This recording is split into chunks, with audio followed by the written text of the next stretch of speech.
Sarah sempat menoleh ke belakang dengan firasat yang tak enak. Tiba-tiba, Yudis masih memandikan jasad ayahnya sendiri. Ia menemukan bunga kamboja kering di bawah ranjang kayu. Saat menunduk, Yudis melihat penampakan separuh badan. Anehnya, penampakan itu tidak terlihat saat ia berdiri. Yudis menunduk lagi untuk mengintip wajah hantu itu. Ternyata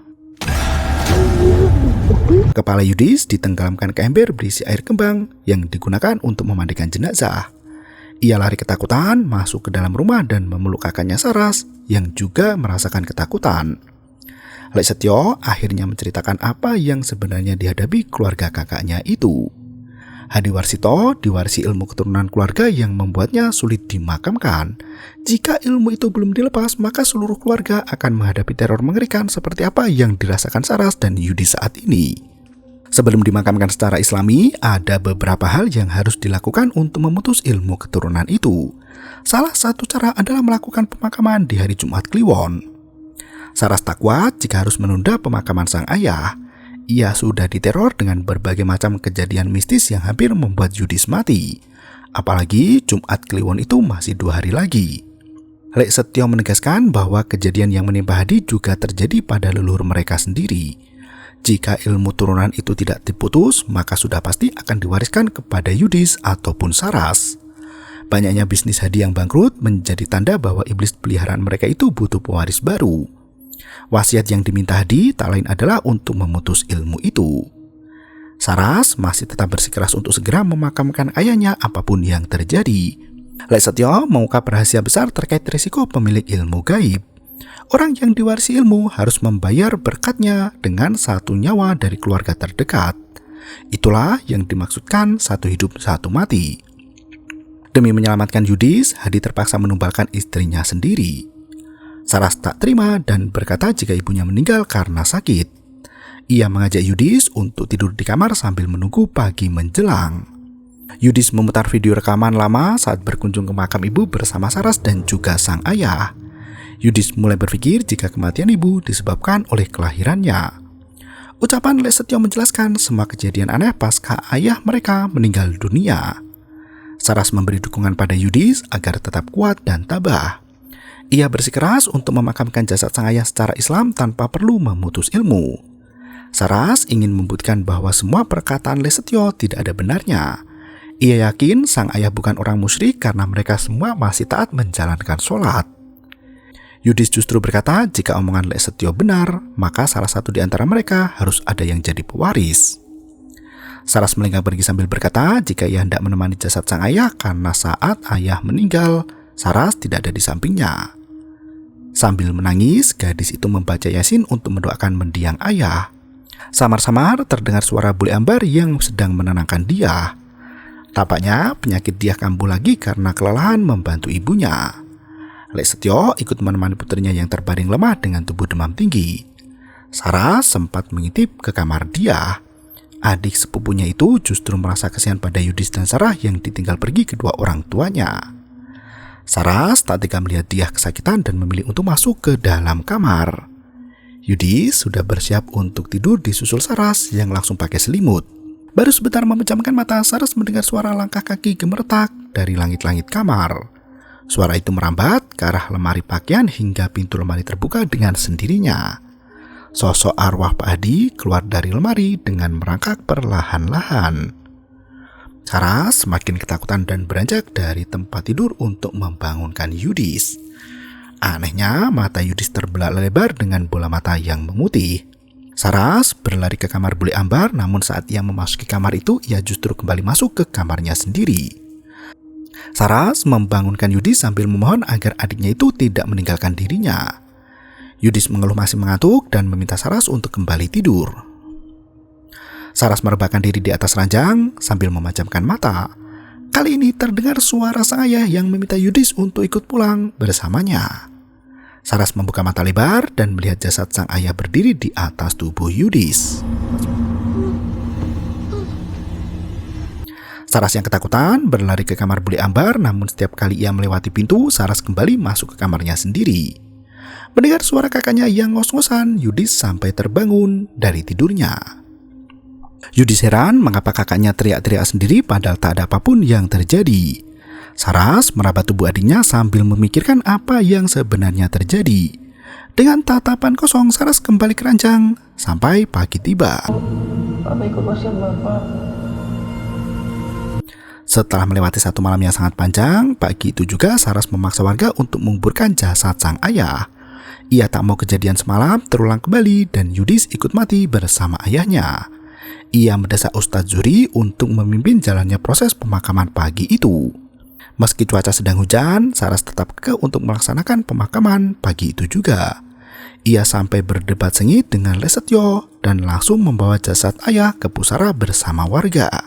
Mereka mengangkat jenazah sang ayah di tengah hujan hingga salah satu warga terkena rembesan darah yang keluar dari keranda itu. Warga langsung panik dan meminta bantuan Ustadz untuk menangani situasi yang menegangkan itu. Pak Ustadz kebingungan harus berbuat apa, namun Saras tetap kekeh untuk melanjutkan pemakaman. Mereka dipaksa untuk tetap berjalan sampai ke kuburan meski hujan semakin lebat diiringi angin kencang. Benar saja, setibanya di tempat makam, liang lahat Pak Hadi sudah penuh dengan air yang bergejolak. Air hujan yang turun deras menggenang di dalam tanah kuburan hingga membentuk seperti kolam renang. Bahkan tanah yang ada di samping liang ikut turun dan menutup lubang kuburan itu. Ustadz Zuhri terpaksa menunda pemakaman Pak Hadi karena banyaknya gangguan yang terjadi. Sang penggali kubur pun merasa tak sanggup jika harus menggali tanah baru di tengah cuaca yang hujan lebat. Saras sampai terduduk lemas karena sudah 3 hari dari kematian sang ayah namun belum juga dikuburkan. Saras merasa kasihan pada ayahnya itu karena arwahnya belum bisa tenang di alam sana. Mereka terpaksa membawa jasad itu kembali ke rumah Lesetyo. Malam harinya, Yudis membawakan makanan untuk Saras yang tidak mau mengisi perut sejak pagi. Saras masih was-was jika pemakaman ayahnya esok hari mengalami gangguan lagi. Yudis menegaskan jika esok hari sudah memasuki Jumat Kliwon. Ia yakin semua akan berjalan baik-baik saja. Tepat jam 8:30 malam, Saras dan Yudis membacakan Yasin untuk sang ayah bersama Ustadz Zuhri. Pak Ustadz meminta maaf karena tak ada warga yang melayat. Ustadz Zuhri berdalih warga sudah kelelahan mengurus pemakaman Pak Hadi yang tidak jadi dikuburkan tadi pagi. Ustadz Zuhri memberi wejangan pada Yudis dan Saras untuk terus mendoakan almarhum ayah mereka karena doa anak soleh bisa melebur dosa kedua orang tua. Selepas tahlilan, Ustadz Zuhri izin pamit pada Lesetyo. Paman Saras sudah mendengar desas-desus yang beredar di kalangan warga. Rupanya mereka tidak berani datang karena takut dengan ilmu turunan Hadi. Lesetyo mengajak Saras dan Yudis untuk duduk di samping jasad ayahnya. Ia menegaskan ada sesuatu yang harus dilakukan terlebih dahulu sebelum menguburkan jasad Hadi.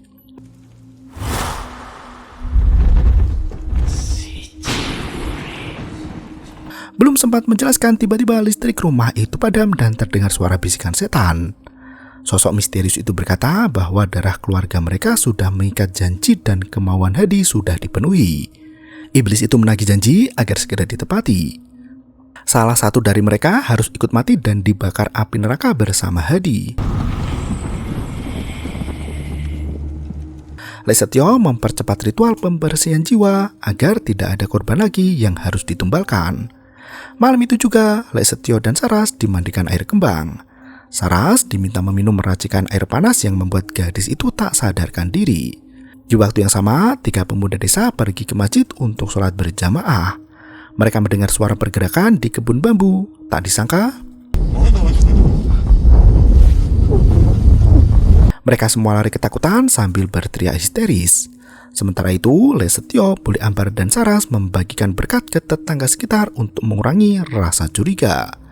Buli Ambar meminta Saras dan Lesetyo untuk berpencar agar pembagian berkat itu lebih cepat selesainya. Mereka bertiga mengambil arah yang berbeda-beda di mana Saras melintasi kebun tebu di samping rumah. Yudis masih sibuk menumbuk kapur barus untuk disebar di atas jasad ayahnya. Dia hendak membantu, namun Yudis takut kalau penyakit dia kumat lagi. Sambil duduk di meja makan, dia bercerita jika kakek mereka dulu mengalami hal yang sama seperti Pak Hadi. Yudis langsung menyadari ada yang janggal dengan tanggal kematian para leluhurnya. Ia mengajak dia untuk memeriksa setiap buku Yasin dari kakek serta buyut mereka di rumah. Aku ngeliat yuk. Sementara itu, Sarah sudah berada di tengah kenal angker dan banyak hantu. Ia mulai mendapat gangguan berupa sekelebat bayangan yang terbang di sekitarnya.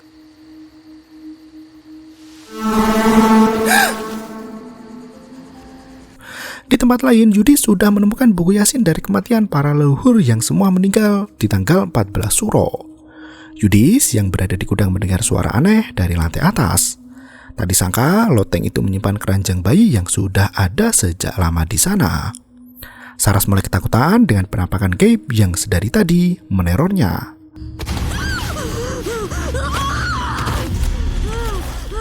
Sosok arwah leluhur Saras yang telah mati bangkit lagi di antara pohon bambu yang menjulang tinggi. Mereka memiliki bola mata yang menyala tajam dan menatap ke arah Saras. Ternyata tak hanya Pahadi yang mengenyam ilmu gaib turunan. Yudis terjebak di dalam gudang dengan sosok penampakan hantu bermata menyala. Sarah sendiri bisa melihat arwah ayahnya di antara banyak arwah para pengilmu lainnya.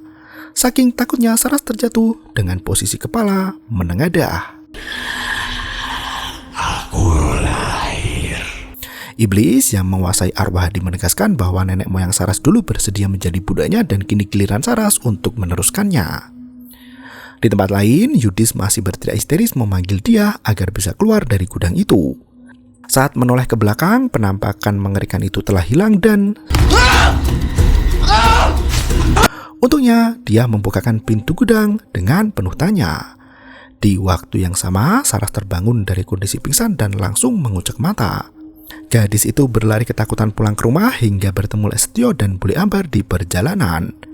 Bule Ambar menahan kepala Saras sambil memperhatikan ke daerah mata. Tak disangka, satu mata Saras menghitam dan mulutnya mengalirkan darah. Dengan terbata-bata, Lestio berkata bahwa Saras sudah dipilih jadi ahli waris. Di tempat lain, dia bertanya pada Yudis tentang kejadian di gudang. Ia heran mengapa Yudis berteriak histeris saat berada di dalam gudang, padahal biasanya tidak terjadi apapun di sana. Tak berselang lama, Saras pulang bersama Bule Ambar dan Lestio. Yudis langsung menyeret kakaknya itu untuk masuk ke dalam kamar. Ia menunjukkan semua buku Yasin dari leluhur mereka yang meninggal di tanggal yang sama, yaitu 14 Suro. Ia masih merasa ada rahasia yang belum diceritakan oleh Lestio. Yudis memohon agar pemakaman ayahnya dilakukan secara Islam sesuai dengan wasiat terakhir ayahnya. Saras sudah kehilangan kesadaran dan dikuasai iblis bengis. Ia justru menyalahkan Yudis yang lahir ke dunia hingga mengorbankan nyawa sang ibu. Ibumu, bapakmu. Iblis itu sudah menjalin kontak dengan keluarga Yudis sejak ratusan tahun lalu. Darah di tubuh Saras merupakan warisan dari keluarga yang akan jadi kutukan. Darah itu menegaskan bahwa semua anggota keluarga akan mati satu persatu dan menjadi budaknya di neraka. Saras langsung mencekik leher Yudis hingga adiknya itu merintih minta tolong. Dia mendobrak masuk kamar sambil menangis melepaskan tangan Saras dari leher Yudis.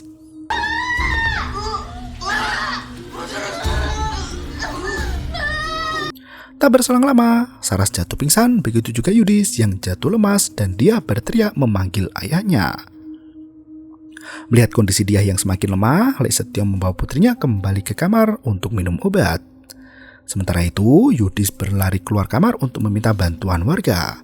Ia meminta tolong untuk membantu Saras yang kerasukan setan. Nasnya, semua warga desa tidak mau berurusan dengan keluarga Yudis yang mengamalkan ilmu gaib keturunan. Di waktu yang sama, Lestio dan Bu Ambar membalut tubuh Saras menggunakan kain putih. Kaki dan tangan Saras diikat ke kursi menggunakan tali merah. Yudis mendapat cibiran dari warga yang menuding keluarganya sebagai orang musyrik. Bahkan mereka menjauhi Yudis yang sedang kebingungan mencari bantuan. Perlahan, Saras mulai sadar dari kerasukan. Ia bertanya apa yang sedang terjadi. Dengan suara bergetar, Lestio meminta maaf karena ia terpaksa melakukan semua itu. Ia menegaskan bahwasannya Hadi melakukan hal yang sama untuk menyelamatkan Yudis. Sekarang, Lestio terpaksa melakukan hal yang sama untuk menyelamatkan nyawa dia. Lestio menegaskan dirinya tak bisa menjadi ayah yang menguburkan jenazah putrinya sendiri. Saras yang ketakutan mulai berteriak histeris memohon agar dilepaskan ikatannya.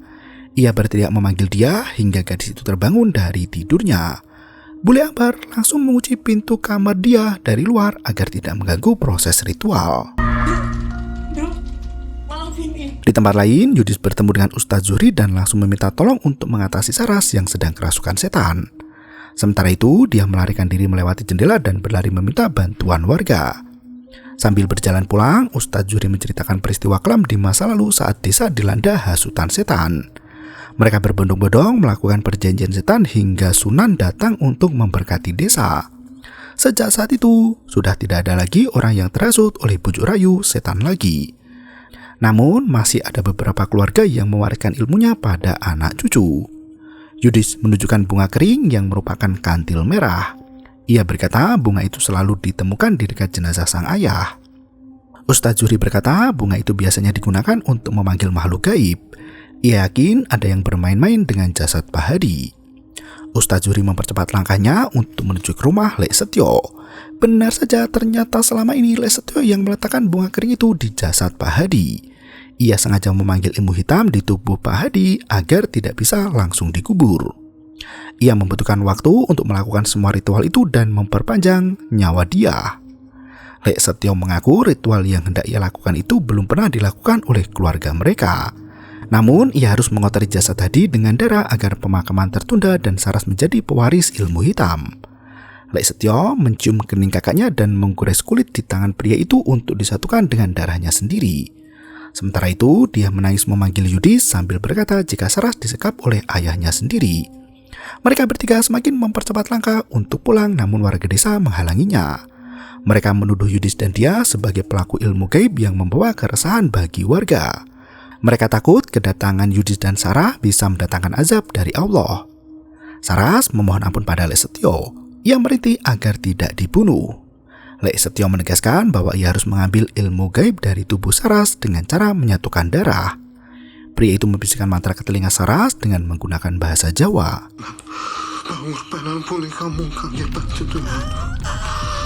Lek Setio mengarahkan ujung pisau ke kepala Saras untuk membunuh keponakannya sendiri. Sementara itu Ustadz Zuhri berusaha menenangkan warga dan menjelaskan apa yang sebenarnya terjadi. Ia mengerahkan warga untuk berkumpul di musola dan menjalankan sholat gaib untuk almarhum Pak Hadi. Di tempat lain, Lek Setio tidak bisa menusuk tubuh dan kepala Saras meski sudah berulang kali dicoba. Seketika itu, Lek Setio membuang pisau dari tangannya sendiri dan mencekik Bulek Ambar. Setelah mencekik istrinya sendiri, Lek Setio baru tersadar atas kesalahan besar dalam hidupnya. Bola mata Saras mulai berubah menjadi 2 pupil yang menghitam seluruhnya. Lek Setio bersimpuh memohon ampun, sementara Saras memuntahkan banyak darah dari mulutnya. Warga desa sudah berada di musola untuk melaksanakan sholat gaib berjamaah. Di waktu yang sama, Ustadz Zuhri, Yudis, dan dia baru tiba di rumah itu.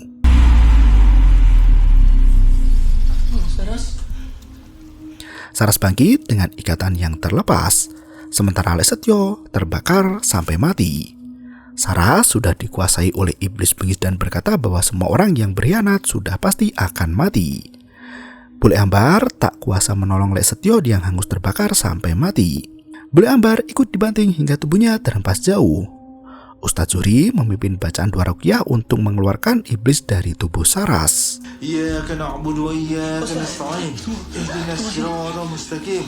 Yudis dan satu warga menahan tangan Saras agar tidak bisa melakukan perlawanan.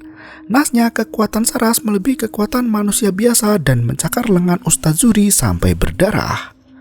Ustadz Zuhri tak henti membaca ayat kursi dan surat Yasin. Yudis berusaha menyadarkan Saras, namun ia justru terkena serangan gaib. Saat Yudis sekarat, warga masih melantunkan tahlil di musola, sementara Ustadz Zuhri tak henti membacakan doa.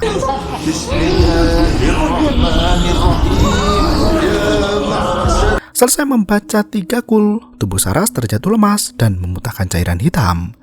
Yudis memeluk kakaknya itu berharap Saras bisa bangun lagi dari pingsannya. Tak disangka,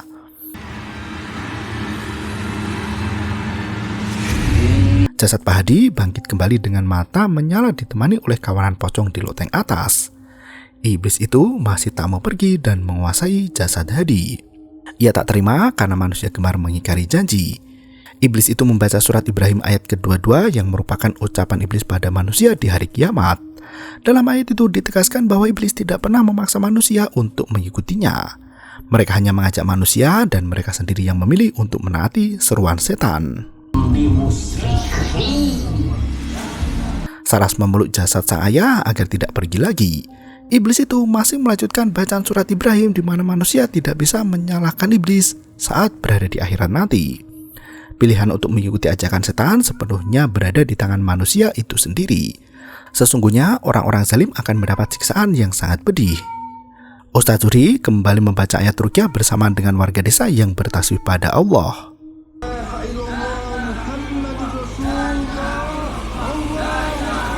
Untungnya jasad Bahdi bisa diturunkan kembali. Pak Ustadz meminta Saras dan Yudis untuk melantunkan syahadat di telinga jasad Bahdi. Dia menangis mengetahui ayah ibunya telah tiada. Setelah membaca syahadat, Yudis menutup mata sang ayah. Pagi harinya mereka bisa memakamkan jasad Bahdi dengan lancar dan tanpa gangguan sedikit pun. Ikhlas, Pak. Dia turut menangisi pusara ayah ibunya dan menangis di pelukan Saras. Mereka bertiga melenggang pulang dan film pun berakhir. Film ini mengangkat konflik emosional keluarga yang isi kepalanya tidak bisa satu suara. Rahasia kelam di masa lalu menjadi bagian dari luka batin yang belum terselesaikan. Sang sutradara mengajak penonton untuk merenungkan hubungan duniawi dengan akhirat. Mendoakan orang tua yang telah tiada adalah wujud bakti seorang anak yang bisa meningkatkan keimanan serta mempererat persaudaraan. Bangkitnya jenazah setelah tahlilan menjadi metafora tentang bagaimana kematian bisa mengundang masalah di masa lalu yang belum tuntas di saat masih hidup.